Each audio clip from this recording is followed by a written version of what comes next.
और इनकी पहले शादी हुई थी, ये बात भी मुझे नहीं पता थी, बहुत टाइम बाद पता चली, जब तक तो बच्ची वगैरह पेट में रह गई थी। आपको लगता है लव जिहाद है?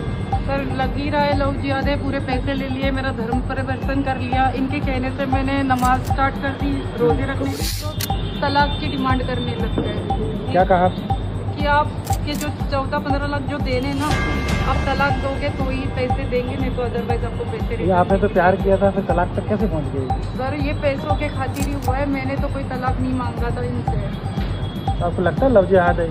सर लग ही रहा है लव जिहाद है। पूरे पैसे ले लिए, मेरा धर्म परिवर्तन कर लिया। इनके कहने से मैंने नमाज स्टार्ट कर दी, रोजे रखने स्टार्ट कर दिए, और बुरखा भी पहनाने बोला। मैंने कोई बात नहीं, इसकी भी हरगिज़ नहीं करी कि कोई बात नहीं, उनके धर्म में जैसे रहते हैं वैसे रहूँगी। लेकिन उसके बाद भी अगर मेरे पैसे लेने के बाद मुझे इतना मजबूर करेंगे, मेरी किसी का लगातार फ़ोन आ रहा था, मेरे सभी फ़ोनों पे संपर्क साध रही थी, मिलने के लिए कह रही थी, और अपनी कोई बात और कोई पीड़ा है, समस्या है, तो उस बात को कहने के लिए मिलना है। तो मैंने कार्यालय का उनको संपर्क सूत्र दिया कि आप कार्यालय पे आके मिल सकती हैं। और ऐसा नहीं कि ये अकेली एक बच्ची, ऐसी कई बच्चियाँ कई बार पहले भी आ चुकी है, मुस्लिम बच्चियाँ भी आ चुकी है इस प्रकार की कई बार समस्याएँ लेकर। ये बच्ची जब आई, रोने लगी और अपनी बात कही, तो सुनकर बड़ा मन में विचार आया कि हम बहुत समय से बात कह रहे हैं कि इस प्रकार के कई जिहाद चल रहे हैं। उन जिहादों में भोले भाले लोग फंस जाते हैं, और फंसने के बाद में जब वो लुट जाते हैं तो उन्हें एहसास होता है, या फिर वो बोरी में कटे हुए मिलते हैं, या फ्रिज में कटे हुए पाए जाते हैं, या वो किसी रोड किनारे मरे हुए मिलते हैं। डेंगू का इलाज चल रहा है, मेरे पास सारे रिपोर्ट पड़े, कल तक के रिपोर्ट सारे पड़े, उसमें भी कोई खर्चा नहीं देते।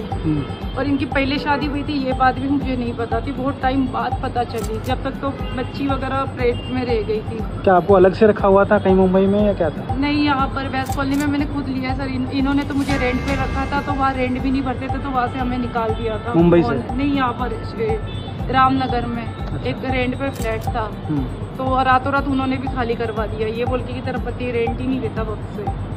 फिर वो वहाँ से पैसे लाए थे, वो यहाँ पर सौदा करके घर ले लिया। अब पता नहीं उस बात को लेके तलाक पे आ गए। क्यों देना चाहता तलाक, कोई वजह? सर ये बोल रहे कि पेमेंट मांग रही है तू जो दिया हुआ जिम में, और ये मैं मेरे पास नहीं रखने वाली हूँ। वैसे भी जो सामने पार्टी ना, उनको देना था, ये बात पता है उनको। आप जो ऑनर है ना, उनसे भी बात करवा सकती हूँ, उनको तो सारी चीज़ें पता है। ये इस प्रकार के कई जिहाद चल रहे हैं, उस जिहादों में एक प्रकार का जिहाद है।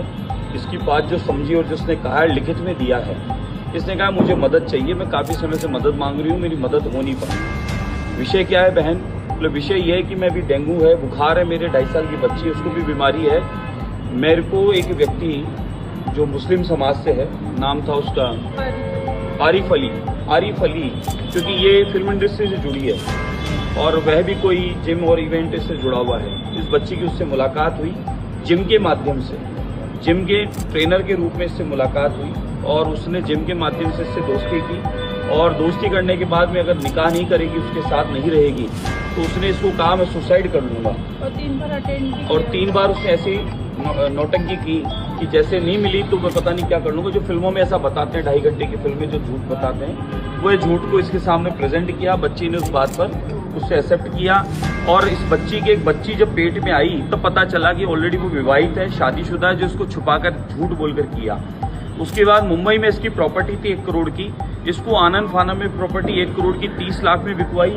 वह प्रॉपर्टी बिकवा के जयपुर लाया, जयपुर में इस किराए के मकान में रखा, किराया दिया नहीं, तो अंत में बच्ची परेशान होकर और उसको छोड़कर दूसरी जगह रहने लगी। बच्ची का सारा पैसा ले लिया, उस पैसे से जिम खोल लिया, बिजनेस कर लिया। इसने बताया कि वो और उसके भाई ने इसको मारपीट भी की। क्या नाम उनका? आरिफ अली। एक बार पैसे मांगने पे हाथ उठाने की कोशिश, हाथ उठा नहीं आए हुए, मम्मी पापा यही आए हुए, बच्ची अभी उन्हीं के पास है। पुलिस से बात हुई आपकी, क्या कहा? नहीं, अभी तो उनसे बात हुई है, तो वो अभी जस्ट पहुंचे ही हम, अभी वो कार्रवाई करेंगे जैसा भी रहेगा। ठीक। तो आपका धर्म परिवर्तन कब हुआ था, कितने साल हो गए शादी? 3 साल, 2021 में हुआ था। तब आपका क्या नाम था? अब आप प्रतिमा, और अभी भी वही नाम है, चेंज ही नहीं कराया था। क्यों नहीं कराया? वो बोले थे कि प्रॉपर्टी का डिस्प्यूट चल रहा है, तो अभी नहीं करा सकते। धर्म चेंज करा दिया, नाम चेंज नहीं नाम करा? चेंज कराना चाहिए। तो लव जिहादी है? तो लव जिहादी बाल हो गया। मुकुंद जी के कांटेक्ट में कैसे आया? हाँ सर, सर के सर कांटेक्ट मैंने में ना कैसे आया? गूगल से नंबर निकाला था, और कोई जानकार है मेरे, तो मैंने उनको बताया था कि ऐसे ऐसे नंबर है। पुलिस वाले स्टार्टिंग में जब गई थी शास्त्री नगर, तो उन्होंने मना कर दिया था। कि हम नहीं कर सकते करके। शादी तो से आप पहले तो जाओ, कोर्ट का मामला है, कोर्ट में जाओ। शादी से पहले आप जानते थे क्या तो उनके? किसी जानकार ने बोला था कि कोई विधायक है तो उनके पास जाओ, हो सकता है आपकी सुनवाई हो जाए। मारपीट की इसके साथ में, और आज ये बच्ची की स्थिति है कि इसके पास में अकाउंट में सिर्फ 500 रुपए हैं। अपना गहना जेवर सब बेच चुकी है, सारा पैसा प्रॉपर्टी वो ले चुका है, और अब बच्ची इससे मांगती है तो पहले बात तो मिलने आता नहीं है, और आता है वो इससे या फोन पे बात होती तो इसको ये कह रहा है कि पहले तुम मुझे तलाक के पेपर साइन कर तो मैं तुझे पैसा दूंगा। क्या गारंटी है तलाक के पेपर पे साइन भी कर देगी और वो इसको पैसा दे देगा? पहले ठगी गई है, इतनी बार लगातार ठगी हो रही है। इस पर प्रेशर दिया, गुरका पहनेगी, तेरे को नमाज पढ़नी पड़ेगी, पूजा प्रार्थना नहीं करने दूंगा। एकमात्र इसके निशान बचा है, वो दिखाना, एक निशान बचा है सिर्फ ये ओम का, बाकी सारे निशान मिटा दिया गया है, खान पान बदल दिया गया है, कपड़े पहनावा बदल दिया गया है।